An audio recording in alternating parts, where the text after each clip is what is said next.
Indian polity MCQs with explanation part 3। दोस्तों, अगर अभी तक आपने हमारे पहले 2 पार्ट नहीं देखे हैं तो डिस्क्रिप्शन बॉक्स में उसका लिंक दे रखा है, वहाँ से आप उन्हें देख सकते हैं। तो शुरू करते हैं आज का पहला प्रश्न। तो आज का पहला प्रश्न है, भारतीय संविधान द्वारा दिए गए निम्नलिखित मौलिक अधिकारों के कारण गैर अनुदान अल्पसंख्यक संस्थानों को आरटीआई अधिनियम के दायरे से बाहर रखा गया है।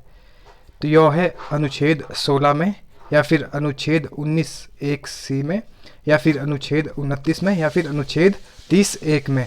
तो इसका सही उत्तर रहेगा ऑप्शन नंबर डी, यानी कि अनुच्छेद 30(1). दोस्तों, भारतीय संविधान का अनुच्छेद 30(1) के अनुसार अल्पसंख्यकों को अपनी शिक्षण संस्थाएं खोलने का अधिकार दिया गया है, जिन्हें आरटीआई अधिनियम के दायरे से बाहर रखा गया है। अनुच्छेद 16 लोक नियोजन के विषयों में सभी को अवसर की समानता के बारे में बताता है, और अनुच्छेद 29 अल्पसंख्यक वर्गों के हितों का संरक्षण करता है, और अनुच्छेद 19(1)(c) जो कि संघ या संगठन बनाने का अधिकार देता है। अगला प्रश्न है, भारतीय संविधान का अनुच्छेद 20 एक महत्वपूर्ण मौलिक अधिकार है, क्योंकि यह अपराधों के लिए दंड विश्वास के संबंध में सुरक्षा प्रदान करता है। अनुच्छेद 20 के तहत अपराध के आरोपी व्यक्तियों को कौन सी सुरक्षा प्रदान नहीं की गई है?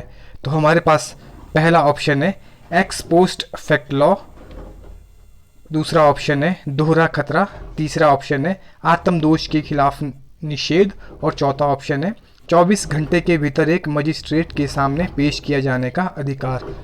तो हमारे पास इसका सही उत्तर रहेगा ऑप्शन नंबर डी, यानी कि 24 घंटे के भीतर एक मजिस्ट्रेट के सामने पेश किए जाने का अधिकार।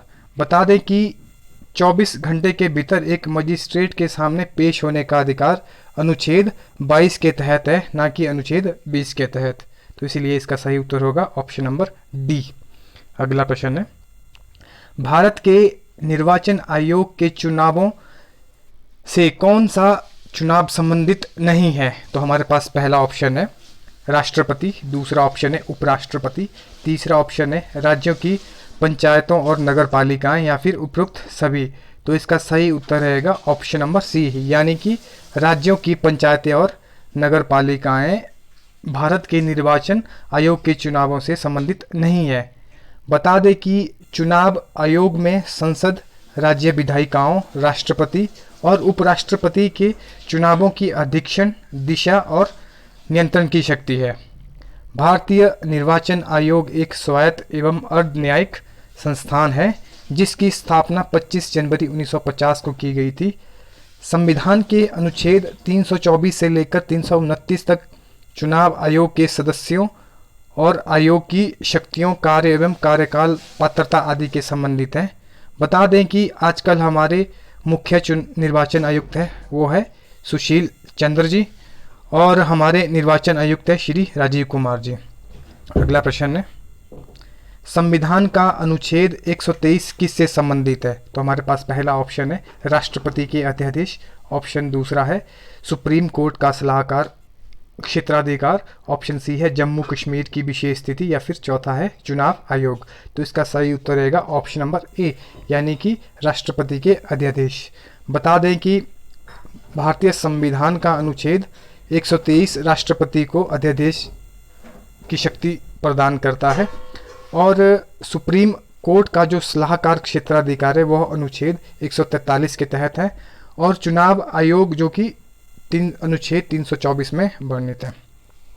अगला प्रश्न है, राष्ट्रपति पूरे देश में या इसके किसी भी हिस्से में अनुच्छेद 352 के तहत राष्ट्रीय आपातकाल किस स्थिति में घोषित कर सकते हैं? तो हमारे पास पहला ऑप्शन है बाह्य आक्रमण, दूसरा ऑप्शन है शस्त्र विद्रोह, तीसरा ऑप्शन है आंतरिक अशांति, और चौथा है 1 और 2 दोनों। तो इसका सही उत्तर रहेगा ऑप्शन नंबर डी, यानी कि 1 और 2 दोनों। 44वें संवैधानिक संशोधन 1978 के तहत आंतरिक अशांति शब्द को हटाकर सशस्त्र विद्रोह जोड़ा गया। आपात उपबंध भारत शासन अधिनियम 1935 से लिए गए हैं, और भारतीय संविधान में आपात उपबंधों को 3 भागों में बांटा गया है। पहला है राष्ट्रीय आपात, जो कि 52 अनुच्छेद के तहत आता है। दूसरा है राज्यों में संवैधानिक तंत्र की विफलता या फिर राष्ट्रपति शासन, जो कि अनुच्छेद 356 के तहत आता है। और तीसरा है वित्तीय आपात, जो कि अनुच्छेद 360 के तहत आता है। अगला प्रश्न है, सबसे बड़ा न्यायिक क्षेत्र किस उच्च न्यायालय का है? तो हमारे पास पहला ऑप्शन है बम्बई हाई कोर्ट, दूसरा है गुवाहाटी उच्च न्यायालय, तीसरा है इलाहाबाद उच्च न्यायालय और चौथा है कलकत्ता हाई कोर्ट। तो इसका सही उत्तर रहेगा गुवाहाटी उच्च न्यायालय।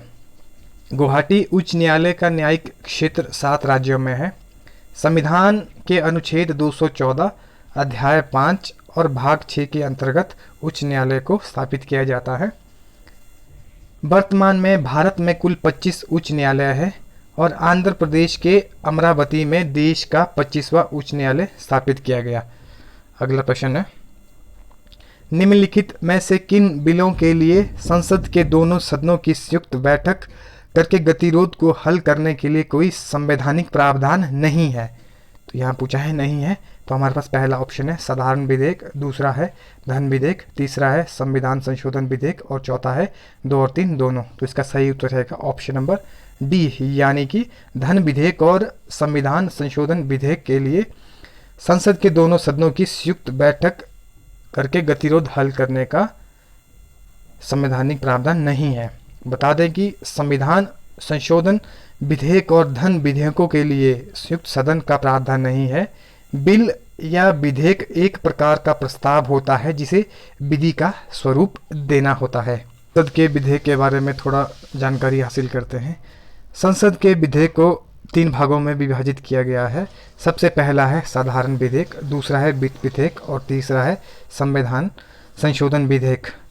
वित्त विधेयक को आगे 3 भागों में विभाजित किया गया है। सबसे पहला है धन विधेयक, जो कि अनुच्छेद 110 के तहत आता है। दूसरा है वित्त विधेयक 1, जो कि अनुच्छेद 117A के तहत आता है। और तीसरा है धन विधेयक 2, जो कि अनुच्छेद 117(2) के तहत आता है।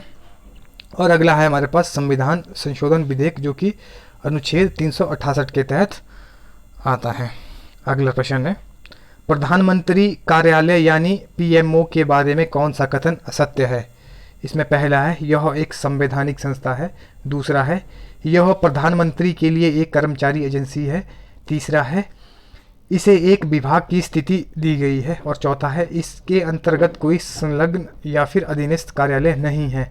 तो इसका सही उत्तर है ऑप्शन नंबर ए, यानी कि यह संवैधानिक संस्था नहीं है। तो इसका पहला सही उत्तर रहेगा यह एक संवैधानिक संस्था है, जो कथन असत्य है। बता दें कि अनुच्छेद 75 में सिर्फ इतना कहा गया है कि भारत का एक प्रधानमंत्री होगा जिसकी नियुक्ति राष्ट्रपति करेगा।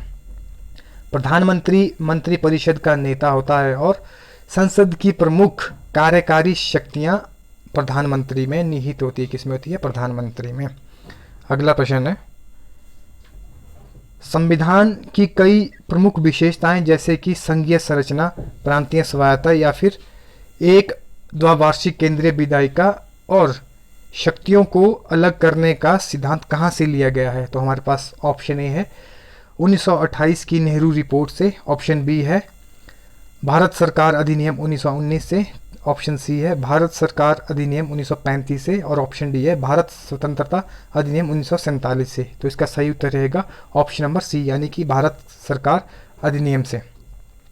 आज का अंतिम प्रश्न है, निम्नलिखित में से कौन सी भाषा संविधान की 8वीं अनुसूची में नहीं है?